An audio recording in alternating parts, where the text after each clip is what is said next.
as much as the media tried to put down this black man, this young black football star who is rich and famous in the UK, it did not work, but his initiative actually helped a lot of kids in the UK, and now they have him to thank for the food that they are getting. And one of the people that blocked this initiative, this free food for students, the health secretary, is actually now put in his place because of Marcus Rasford, and we're proud of it. Let me show you the video. We'll come back and discuss.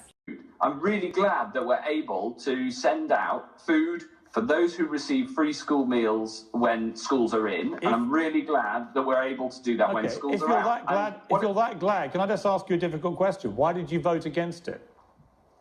Well, I'm really glad we were able to put it into place. Yeah, but if you're that glad about being able to put it into place, again, why did you, as Health Secretary, vote against this? Well, because the reason that I'm glad now is because we've been able to sort that out and put it in place. Well, the reason you're glad now is that you got shamed. No, thanks to you. Let's be honest, you got shamed into it by a football player, a young football player with a conscience, who managed to prick the conscience of you and the government. Do you regret now, given how glad you are that it's now happening, do you regret voting against it? Well, of course, I'm pleased that we're making sure that. That wasn't the question. I just asked if you. I asked if you regretted. No, but hang on. It's a very important question because you wouldn't have done it without Marcus Rasford campaigning. My question for you is: given how glad you now are that it's happening, do you regret voting against it? Is a yes or no? Well, as I say, I'm really glad that it's happening. But do you regret it? Do you regret voting against it? Well, I'll put it this way: in the first lockdown, we took this action. And now, as you say, we're in Health Secretary, you only have to say yes or no, whether you regret it. You either regret it or you don't. Well, I'm really glad that the situation's been resolved. You say you regret voting against it? I'm really glad it's been resolved. We've sorted it out.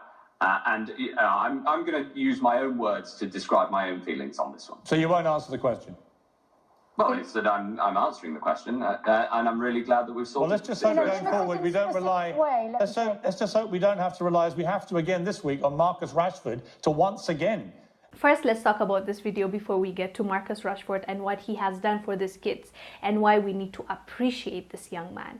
So this video, I saw it after Piers Morgan posted it, and he was saying how this video was the most watched for Good Morning Britain. So as you saw, the video shows that this health secretary that was against underprivileged kids from getting a free meal, basically, he was putting him in his place, and he was telling him, Marcus Rasford, if it wasn't for him, if it was up to you, there would be no free meal. And the guy was like, no, I'm happy now. No, not about now. We're not talking about now, how you're feeling. Before, why did you block it? And the guy wouldn't give him an answer. He kept refusing. So that's why this video went viral. Hence why Good Morning Britain got the most views from this specific video. This explains to you why people were interested to watch this video, because it was embarrassing to watch. Like, for an official to be embarrassed in front of the whole of Britain and the whole of the world because of the things that he has done. If I was him, I would just accept. I would say, okay, I'm sorry,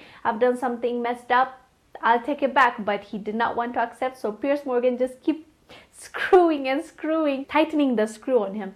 So that's what you watched, and it was hilarious. I'm pleased watching this happen to this guy. But when we come to Marcus Rasford, we talked about him a few months back. I was talking about how the media in the UK were hard on him because he bought a new house, a mansion, and I'm like, why are you hard on him? He has the money, he's playing football, he's a football star. When he gets the money, he can use it however he wants to use it. And not only that, he came out and said it's not just about buying the house, it's an investment for him. I think he shouldn't even have to explain himself. That's his money. He can do whatever he wants to do. So I was talking about the hypocrisy between when it comes to the media, between the white football players and the black football players. So as you saw that, I reported on him back in the days, and I was saying how he did all these good things. Why isn't the media focusing on that instead of him buying a new luxurious home? It's none of your business. I'm glad he bought it. It's an investment. It's for his family.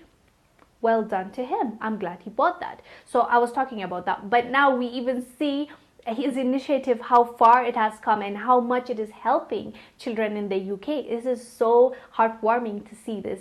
And his work is embarrassing the minister, the secretary that is supposed to be caring and helping the people, but it's the other way around. It's a football star fighting for people's rights and people to be fed, and it's the minister that was put in that place to serve the people that is voting against it. How crazy is that? But I'm glad Piers Morgan put this guy in his place, and it's funny, embarrassing to watch, and also it helps us understand. I'm glad he mentioned Marcus Rasford when he was bashing this guy. Basically, he was saying, but this young man did this and you blocked it. So his name is brought up, and I like that because we're again talking about him, and I like that we're talking about him because of a good thing that he did, not because he bought a new mansion and we're putting him down for buying a new mansion. So I'm really glad this guy is proving the media outlets wrong, and also he is so much more than a football player. He's for the people, and he needs to be appreciated because don't forget, he's a really young man. He's in